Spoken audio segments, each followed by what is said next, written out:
नारायण श्रीहरि। गंगा गंगे भूया योजना नाम शतयपि मुच्यते सर्व पापेभ्यो विष्णु लोकम गच्छति। मंच पर भगवत्पाद शंकराचार्य जी की जयंती समारोह की अध्यक्षता कर रहे पूज्यपाद आचार्य महामंडलेश्वर अनंत पीठाधीश्वर स्वामी बालकानंद गिरी जी महाराज, उनकी बगल में महानिर्वाणी अखाड़े के ओजस्वी यशस्वी और जिनके पर शनि चढ़ जाए उसको उतारने का काम करने वाले हमारे दाती महाराज, बगल में हमारे दिल्ली संत मंडल की पूर्व अध्यक्ष संत महामंडल की महामंडलेश्वर हरिओम गिरी जी महाराज और दाती जी संत समिति के दिल्ली के प्रदेश अध्यक्ष जी। इसके अतिरिक्त नीचे श्रद्धेय अशोक तिवारी जी, मंच पर धर्मनारायण शर्मा जी, जिनके बारे में इतना ही कह सकता हूँ कि सनातन हिंदू धर्म के संत समाज के इंसाइक्लोपीडिया है। इस देश की व्यवस्थाओं को समझने के लिए, क्योंकि आज जो भी चर्चा हुई, शुरू से जितने भी वक्ता थे, सामान्यतः जब हम दर्शन की चर्चा करते हैं तो नई पीढ़ी या पुस्तक के दर्शन हमें रोटी देगा। इस दर्शन से हमें क्या प्राप्त होने वाला है और दर्शन का जीवन में प्रदर्शन का आधार क्या है। तो वेदांत की तो हम चर्चा कर रहे थे, लेकिन संयोग से जो भी वक्ता थे वो विशिष्टाद्वैत वेदांत के वक्ता थे, अद्वैत वेदांत के वक्ता नहीं थे। तो अद्वैत और विशिष्टाद्वैत के अगर थोड़े से भेद को समझने के बाद मैं बार बार जब आज शंकराचार्य जन सेवा ट्रस्ट दिल्ली में दीपक जी ने बनाया, सुरेश शर्मन जी इस साल पूरे योजना के साथ लगे, तो पिछली बार एक छोटे से सभागार में कार्यक्रम था लेकिन खचाखच भरा हुआ था। आज यह भी सभागार खचाखच भरा हुआ है। मैं दोनों कार्यक्रमों में रहा।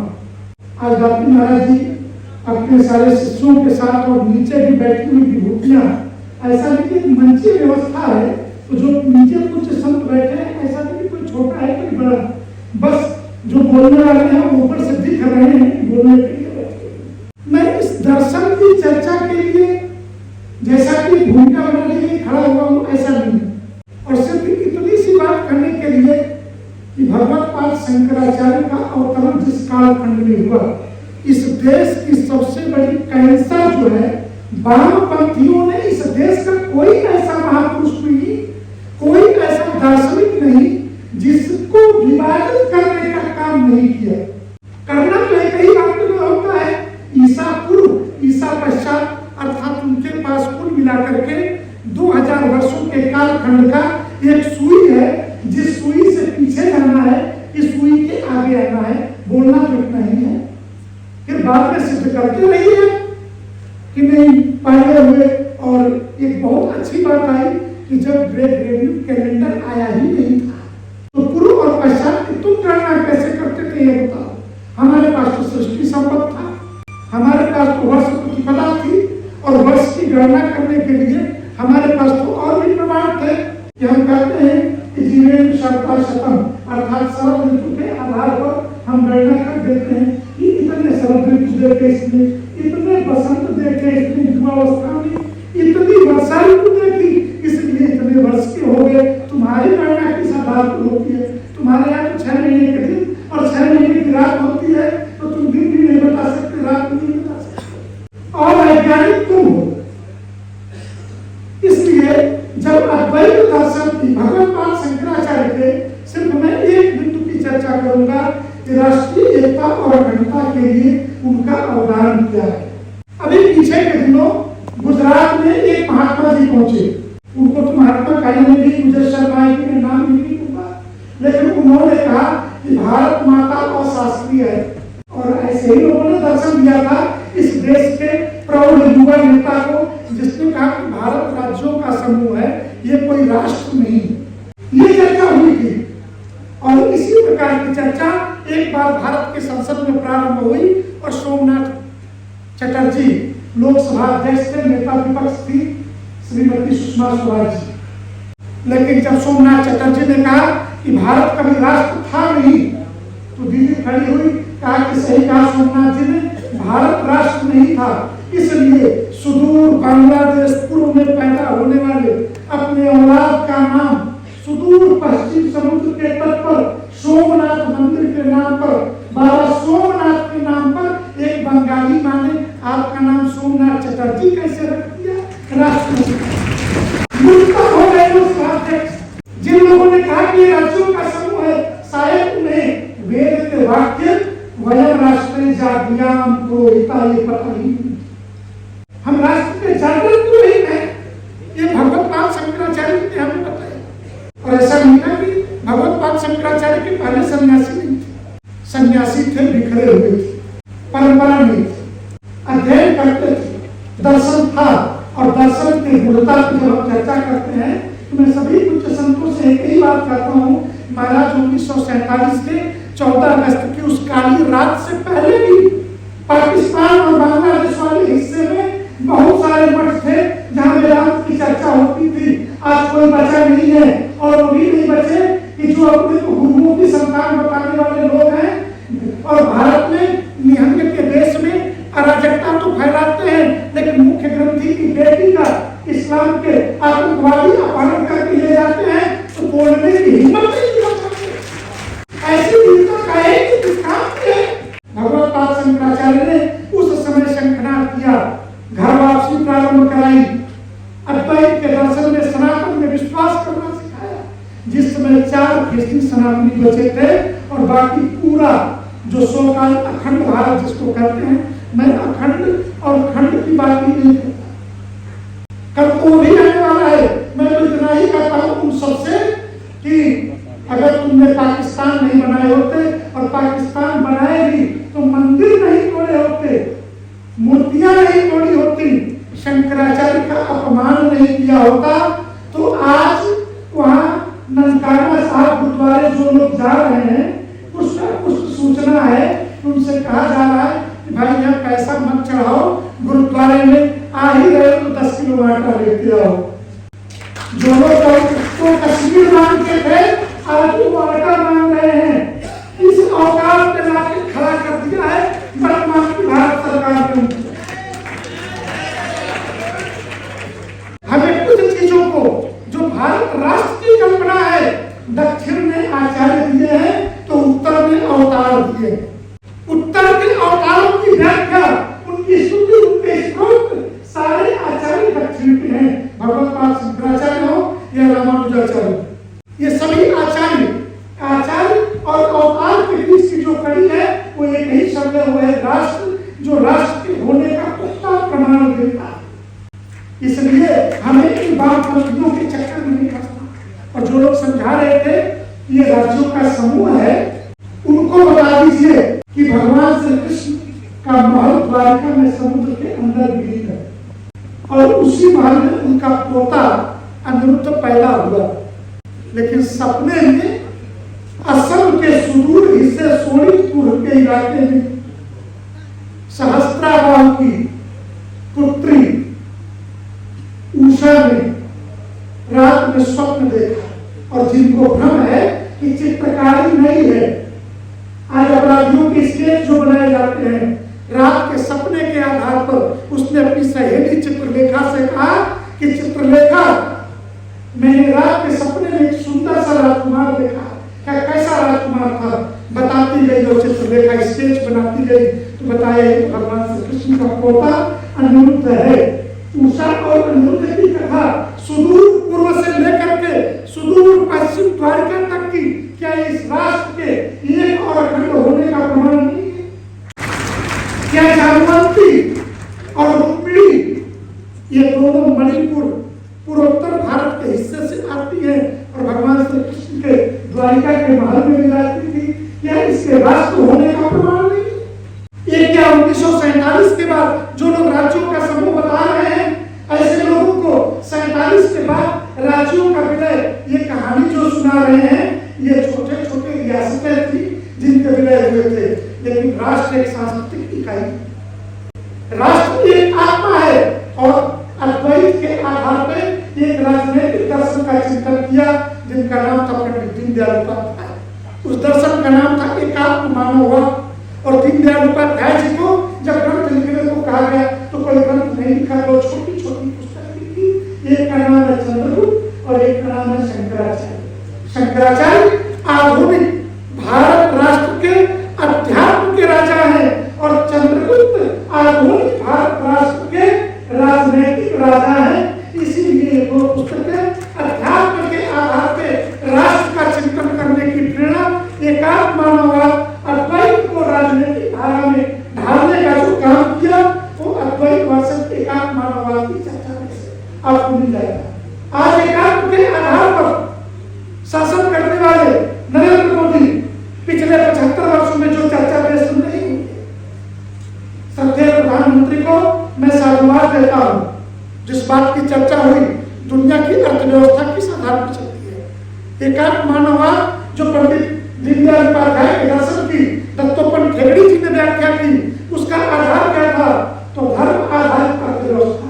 पूरे दुनिया में अर्थव्यवस्था के सिर्फ दो ही आधार हैं, एक है मंदिर केंद्रित अर्थव्यवस्था और दूसरा है weapons, drugs and sex.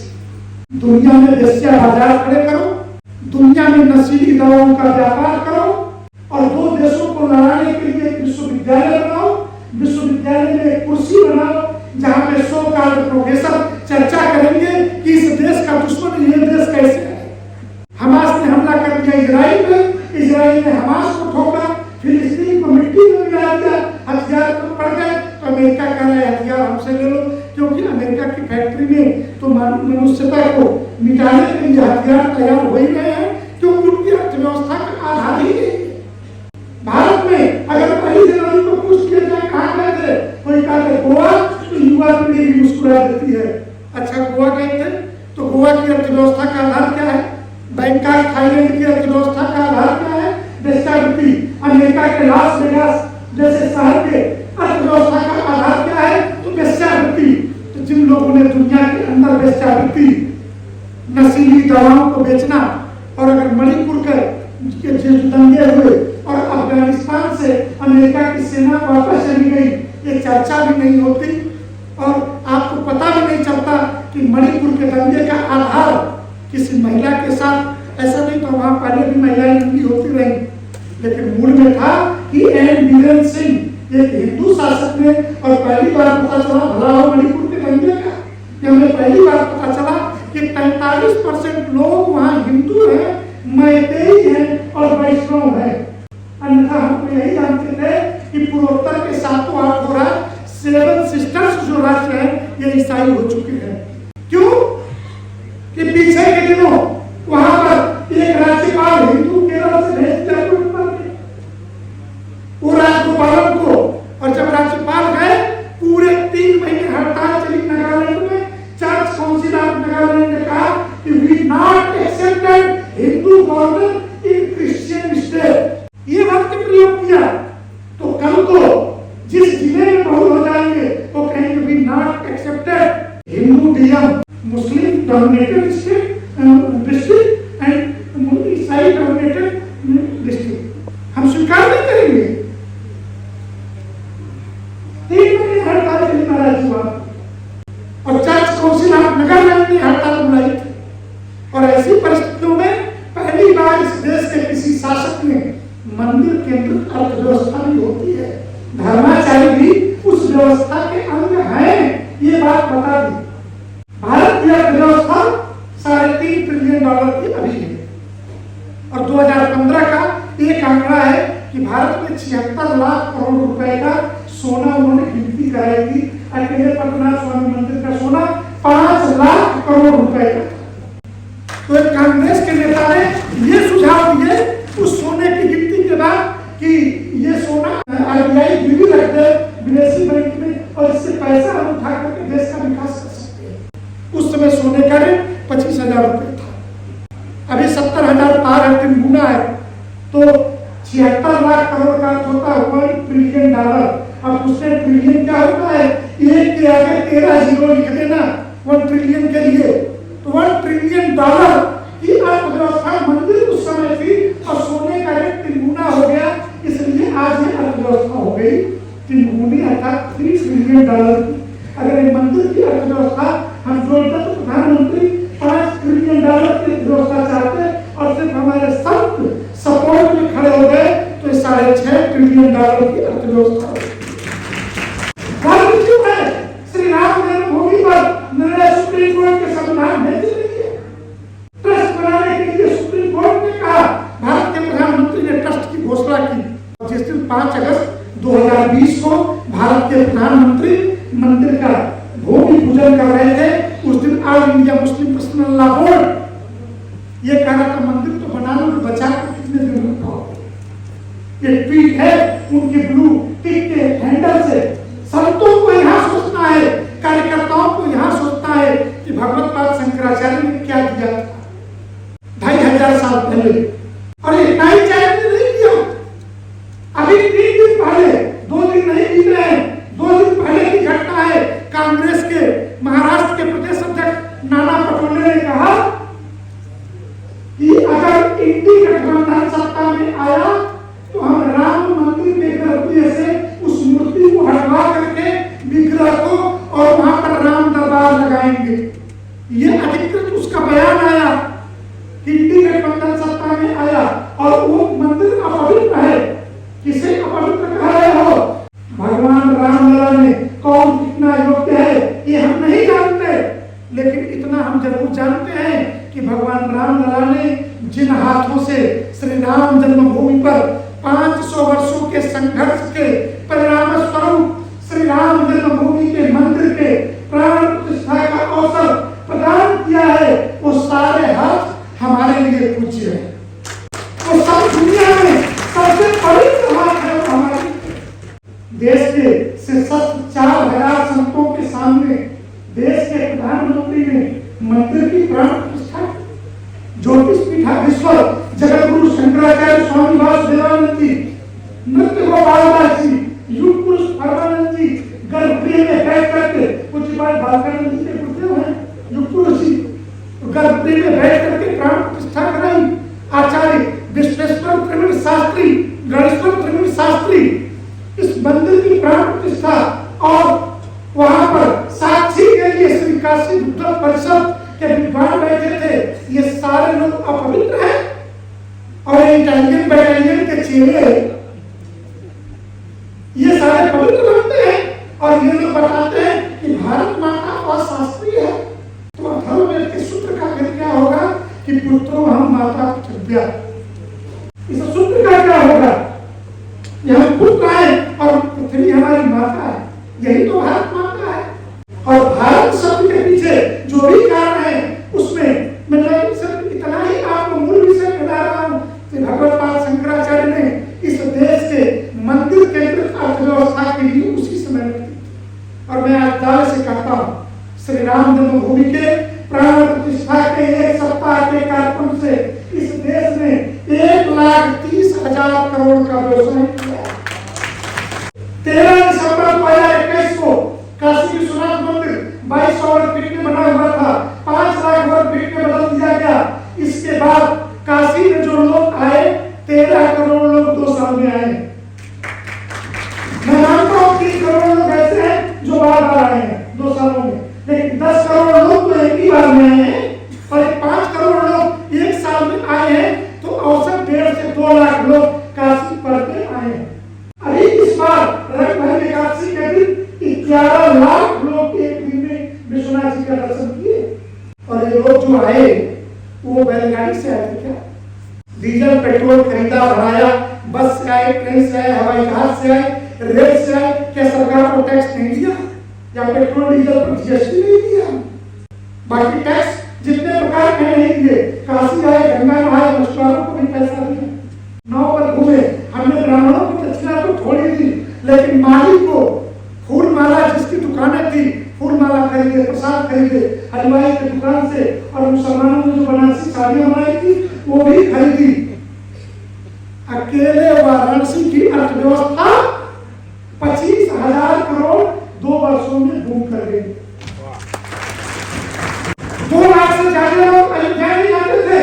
2 lakh में कह रहा हूं पूरे साल में जिसने परिक्रमा कर लेना और राम खाना खा जाए और अयोध्या 495 वर्षों तक रोती रही, सिसकती रही। मैं ऐसी कई घटनाएं सुना सकता हूँ कि तुलसी दल और सरयू जी का जल से भगवान रामलला को भोग लगा दिया जाता था।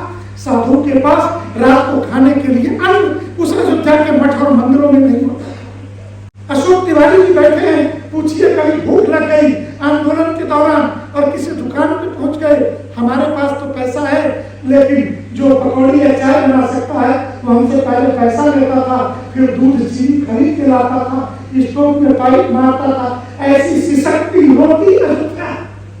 और रामलला के प्राण प्रतिष्ठा के बाद 22 जनवरी 2024 से 31 मार्च तक 1.5 करोड़ लोग अयोध्या आए हैं।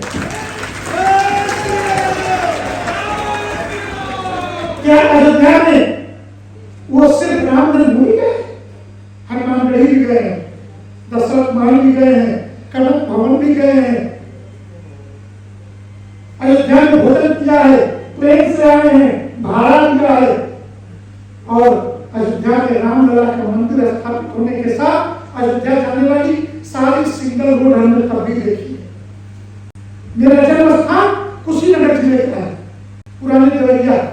हम लोग मानिकपुर से उतर करके कटरा तक 35 किलोमीटर की कोयला और बाल्टी से पानी डालने वाले इंजन पे बैठ के आते थे और कटरा से पैदल आते थे। अयोध्या में कोई साधन नहीं होता था। आज उसी अयोध्या में 6 वेज रोड, एयरपोर्ट और डबल रेल लाइन बिछी हुई है। तो क्या अयोध्या का विकास नहीं हुआ?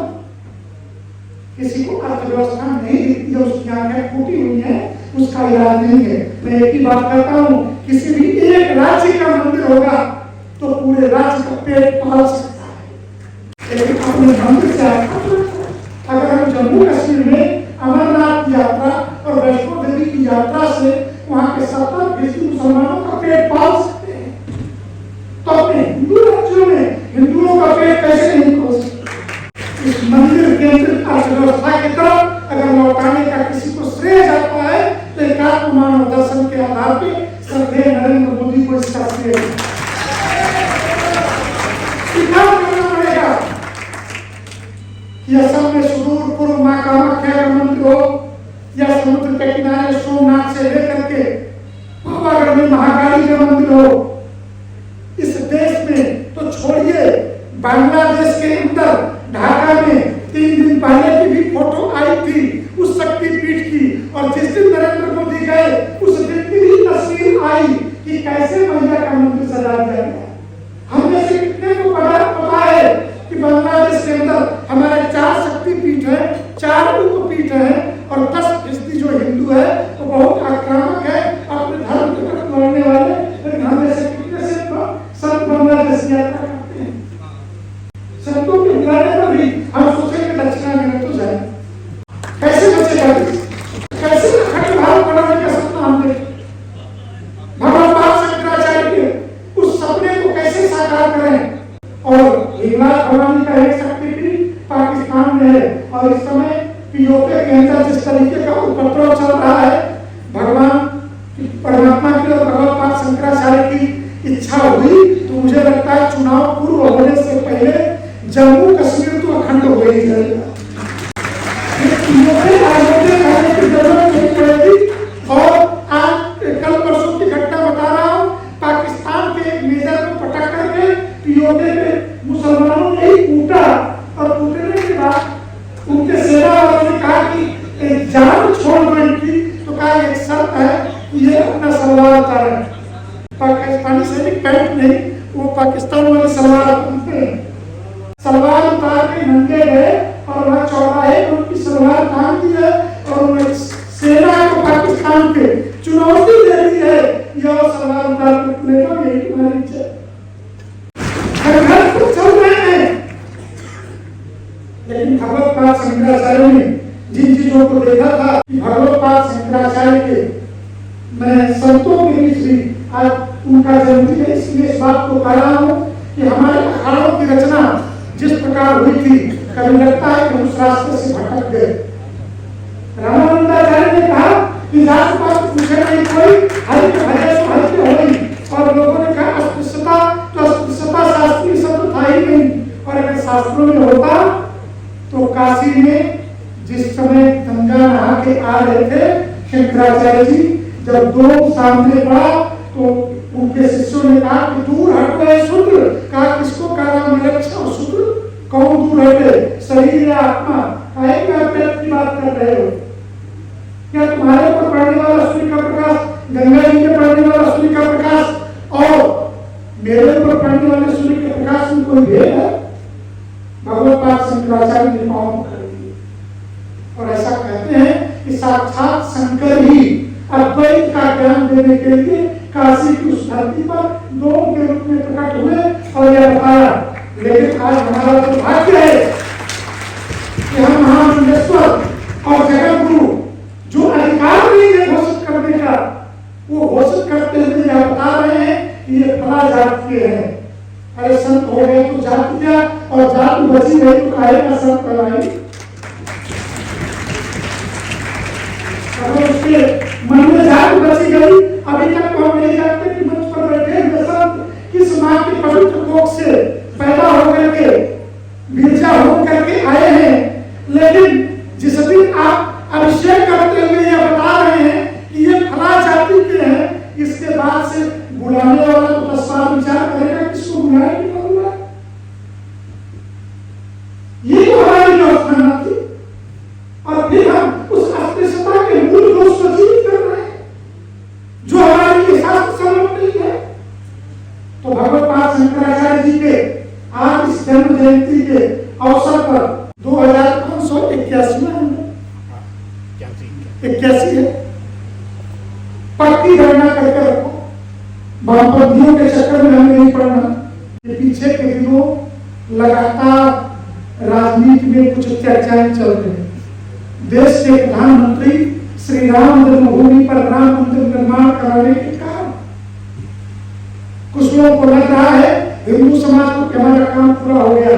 याद रखना, अगर नरेंद्र मोदी को इस बार कुछ हुआ, सत्ता में नहीं आए, तो दुनिया में अगले हजारों सालों में तुम हिंदुओं पे और साधु संतों पर कोई विश्वास नहीं करेगा। और इतिहास में घटना घट चुकी है। बाबरी मस्जिद कल्याण सिंह ने गिरवा दी, लेकिन कल्याण सिंह की सत्ता में वापसी नहीं हुई और फिर 28 साल लगे इस मुकदमे को निपटाने और एक शेर आया है इसी तरीके से वो सत्ता में बना रहे, इसका भी प्रयास करना है। और दूसरी तरफ एक बात कही जा रही कि अगर इंडी गठबंधन सत्ता में आया तो मुसलमानों को आरक्षण देगा। इस मंच से संत समिति के महामंत्री के नाते अधिकृत रूप से मैं कहना चाहता हूं कि ये सपना धर्म के आधार पर आरक्षण का कभी भी किसी का भी मंसूबा पूरा नहीं हो सकता। और मुसलमानों को आरक्षण 1947 के 14 अगस्त की रात में हमने दे दिया था कि जब उन्होंने कहा था कि हम 2 राष्ट्र हैं, आपके साथ हम नहीं रह सकते।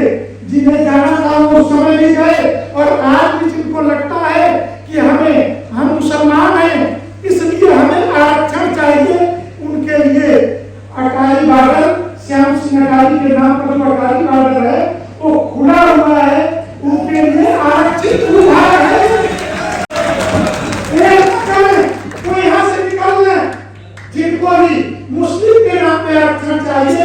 हमने देश का भूभाग जब 23% मुसलमान थे तब देश का 30% भूभाग दे दिया। इसलिए जिन्हें भी आरक्षण चाहिए, जो आरक्षण के समर्थक हो वो चुपचाप, अभी देर नहीं हुआ है, 75 साल ही बीते हैं कि क्योंकि अब तो यह भारत भगवत पाद शंकराचार्य के सपनों का भारत बनेगा। यह भारत पंडित दीनदयाल उपाध्याय के एकांत मानववाद के दर्शन के आधार पर मंदिर केंद्रित अर्थव्यवस्था और जहां पे राजा को समस्या होने पर गुरु प्रिय तुरंत गए नहीं पाला, इस भाव का भारत विकसित होगा। यह भारत जो विकसित होगा वो भानुमुख प्रकाशक जो दुनिया को कंसोमा ज्योतिर्गमय में अंधकार से प्रकाश की तरफ ले जाने वाला जो भारत है वह भारत विकसित होगा। और जो भारत के नाम पर विश्व भारत पोषण कर जोड़ी ताकि नाम भारत संग होई, उस भारत के पूरे विश्व के मार्गदर्शन का जो हाथ खड़ा होगा वो भगवत्पाद शंकराचार्य जी के सपनों का दर्शन के आधार पर, अद्वैत के आधार पर। अद्वैत वो आधार है जो संविधान में समानता के अधिकार की बात करता है। इस आधार पर